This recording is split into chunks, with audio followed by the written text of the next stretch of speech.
Welcome to Spotlight. I'm Mike Smith, and today we're going to be speaking with Regina Spain. Today's episode is sponsored by Blue Water Area Transit.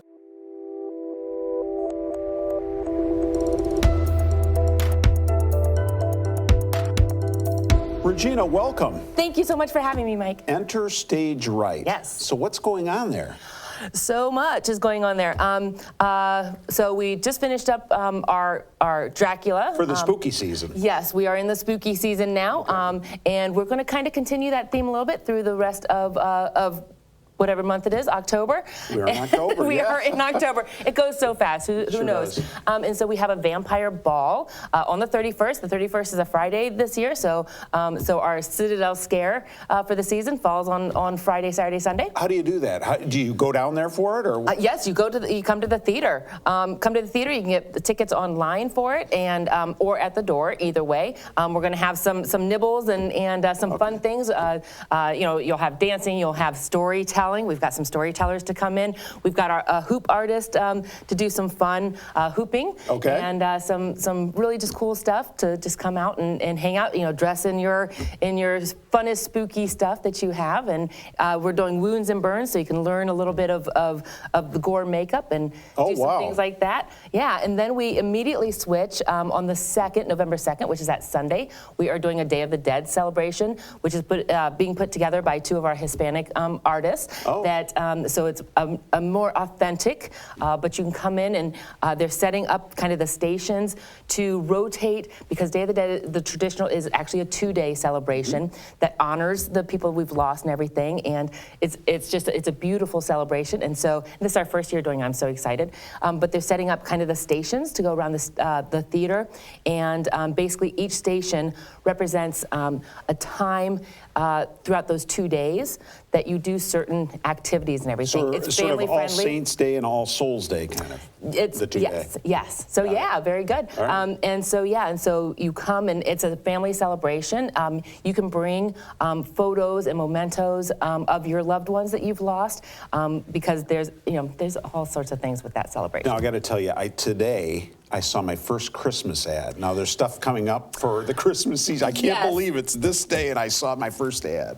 So I'm not typically huge, except for the theater. I'm not huge into the whole, the Christmas. Like, I used to be one that I don't want to hear a Christmas song until after Thanksgiving. Don't do it. We're already there. Well, for me, because I'm directing Rudolph, which is coming up in November and December, I've been listening to Christmas carols since July, when we started the vocals and the choreo for this show. Fantastic. So yes, and so Rudolph is in full swing in rehearsals. It is such a delight to do. We have all generations at our theater, so it's not a junior version. There are kids in it that play like elves and things like that, but it is a multi-generational version. So you've selected your cast. Oh yes. Okay. Oh, that was in.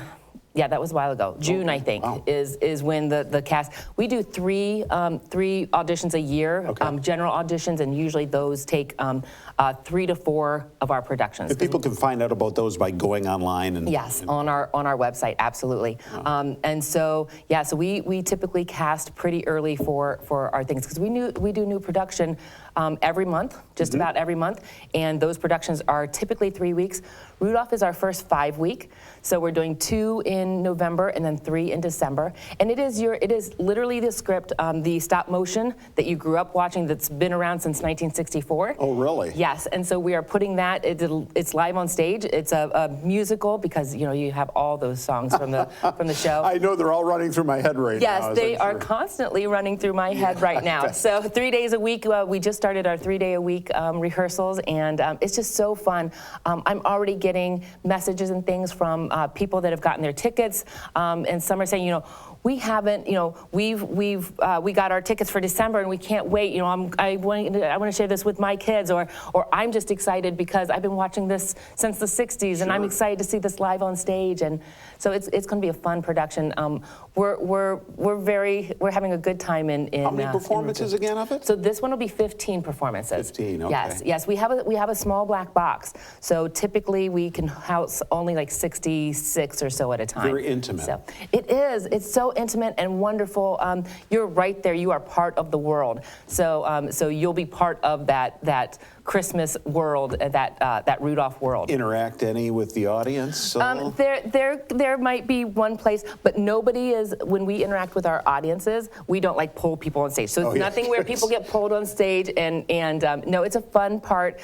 Those that came to Nutcracker a couple of years ago, you'll recognize it, but the audiences and the actors had so much fun with it. I'm like, okay, I have to find a place in Rudolph to do this again. Sure. So there is one part that interacts directly with the audience that the audience just absolutely had a blast with. Well, it sounds like a lot of fun. It is. I bet It's a you're lot of excited fun. about doing it. I bet the cast is excited about doing it. How many cast members? We have, I think, maybe 20 Okay. in this, which is kind of a larger cast for our side, for our house and everything, because our green room's kind of small. But a couple people will just stay stage right. We have our Sam that, costume won't even go through the door to the bathroom. So, Oh my goodness. so he's going to just hang out stage right the entire time. So yeah. Fantastic. So a couple others might hang out there as well as soon as they get dressed and stuff. So relieves a little bit of the in the green room. Sure. So yeah. Yeah, well, great. Well, Regina, thank you so much for coming in and sharing Thank you. what's going on. Yeah, there's always so much at ESR. So yeah. I bet. Yeah. And thank you for joining us on Spotlight.